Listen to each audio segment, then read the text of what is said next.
வணக்கம் நண்பர்களே! 100 நாள் 100 கதை தொடரில் இன்று 3வது கதை. ஒரு தையல்காரர் துணி தச்சுக்கிட்டு இருந்தாரு. அப்போ அங்க ஒரு குட்டி பையன் அவர் தச்சிட்டு இருந்த வேலைய ரொம்ப கவனமா பார்த்தான். ஒரு துணியை எடுத்து அதை கத்திரிக்கோலை வச்சு வெட்டிட்டு காலுக்கு கீழே போட்டாரு.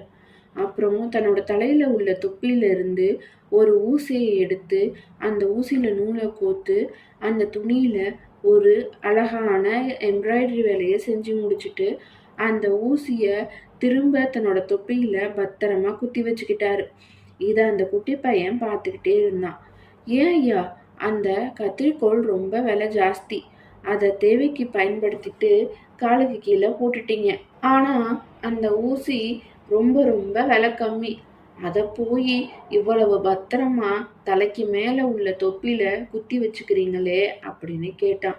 அதுக்கு அந்த தையல்காரர் சொன்னாரு, தம்பி, கத்திரிக்கோள் விலை உயர்ந்தது தான். ஆனா அது என்ன செஞ்சதுன்னு பார்த்தியா? ஒரே சீராயிருந்த துணியை துண்டு துண்டா வெட்டி போட்டுருச்சு.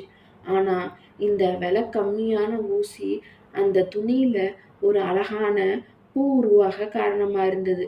அது மாதிரி தான்ப்பா, நம்ம எவ்வளோ பெரிய ஆளுங்கிறதோ இல்லை எவ்வளோ பெரிய பணக்காரங்கிறதோ நம்மளோட மதிப்பை நிச்சயம் பண்ணாது. நம்மளோட செயல்கள் தான் நம்மளோட மதிப்பை நிச்சயம் பண்ணும்.